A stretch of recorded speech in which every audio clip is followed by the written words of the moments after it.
All right, this is our second briefing on this active shooter situation.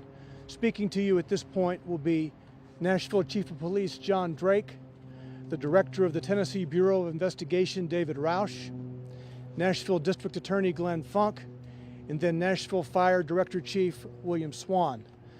Again, this is the second briefing. There will be other briefings to be held here in this same spot later this afternoon. We'll continue to brief throughout the rest of the day. Chief Drake. First and foremost, I want to say thank you all for being here on this very unfortunate situation. My heart and prayers go out to the families of the 6 people who were tragically injured. What I know at this point is at 10:13 today, officers responded to a shots fired call to Covenant School. It's a church school. Officers immediately responded. A team of 5 immediately went in the school, went to where gunshots were being heard, and engaged the suspect. We have identified the suspect right now, tentatively a 28-year-old female white. We know the address of that person as well, and so we have some ongoing investigations as to that. We have 3 adult victims, and we have 3 children who have been identified and their families have been contacted.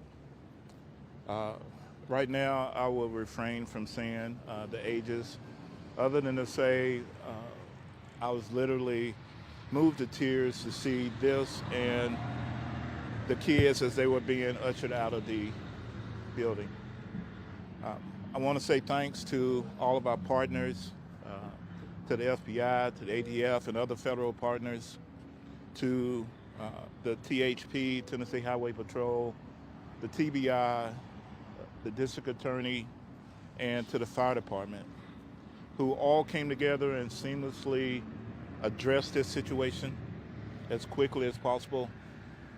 I've already gotten requests from the national media about a great response. We're still assessing that as well. But what I can say, and what I've said before, is that whenever I hope that we would never have this situation, that if we ever did, we would not wait.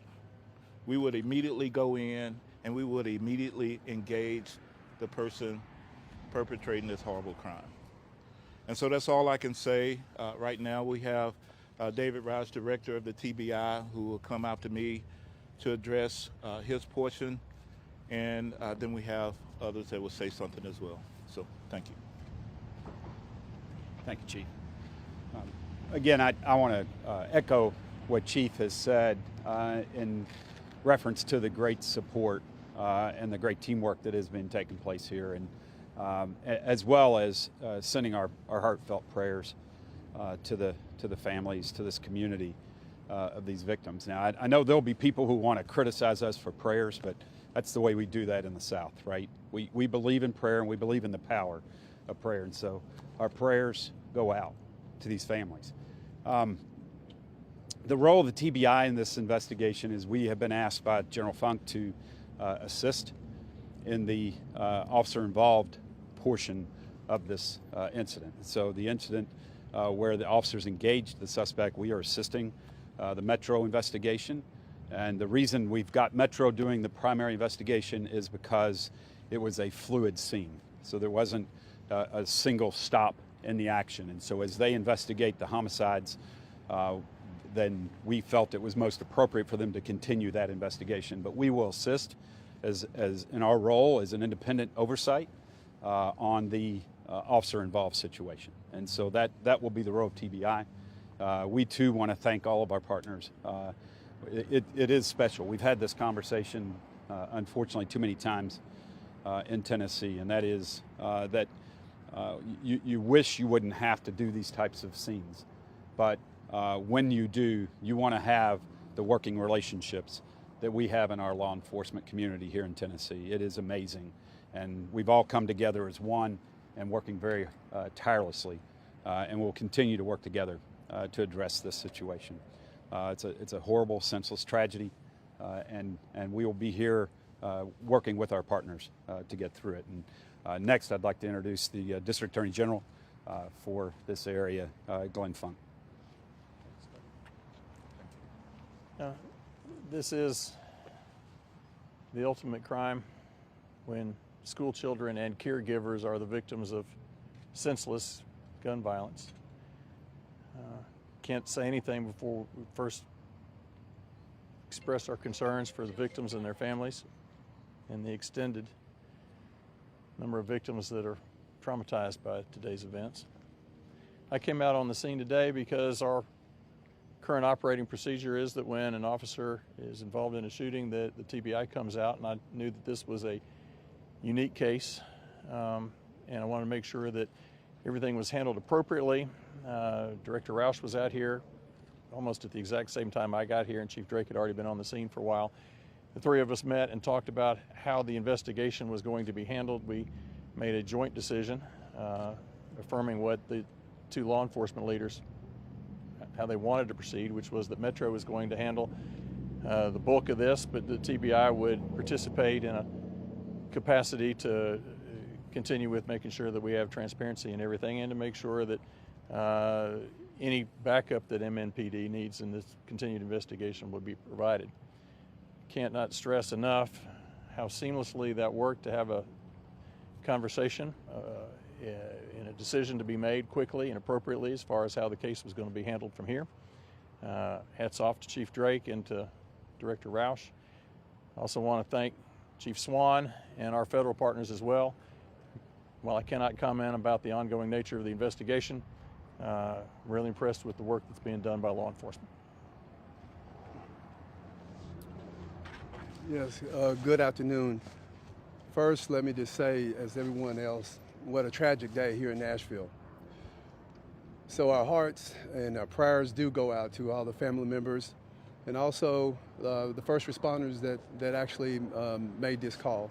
As always, the fire department and the Office of Emergency Management, our job is to support. And we were here at the beginning and we'll be here until the end. We just ask that everyone, again, as it was said earlier about prayer, we ask for that. And the ongoing support that's needed from our standpoint is to give support in any area that's asked for on the scene. So again, we thank you, and from this point forward, we'll just continue on with our mission and try to bring some type of closure and resolution. Thank you. I anticipate there will be another briefing at or before 4 o'clock. We will entertain 2 or 3 questions at this moment before these gentlemen have to go back to the scene to continue their work. Chief, did you identify the shooter in this case yet? Yes, we have identified the suspect. It's a 28-year-old female white, actually a Nashvilleian or lives in the Nashville area. We are having an ongoing investigation as it pertains to her at this time. Located her place of where she lived, and you have officers there? We have. We have. Was she wearing body armor? Was she wearing body armor? I can't say that far into the investigation. I don't remember seeing it, but I can't say for certain if she had body armor on or not. Does she have any connection to the church? From my initial findings is that at one point she was a student at that school, but unsure what year, all of that. But that's what I've been told so far. Can you give any word on social media, or has the social media been examined at this point? The investigations are still ongoing at this point. Our federal partners, our state partners, we're all looking into that to see exactly. This is still fluid at the time, but we're looking at everything. Did anybody pull a fire alarm? We know. Don't remember a fire alarm going out.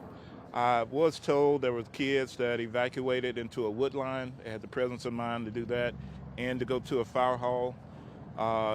Once we arrived on scene, we had everyone moved to First Baptist Church, Woodmont, and that way we could get parents and children reunited, and then ultimately make the notification on the 3 kids. So. Do we know yet if the side door she entered in was locked?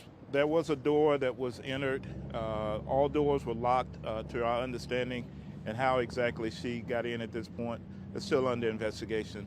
There is a vehicle that was nearby that gave us clues as into who she was, and but as stated, that investigation is still ongoing. Did the school have school shooter protocol? They did have protocol. To my understanding, we had, unfortunately, 3 kids that were tragically hurt.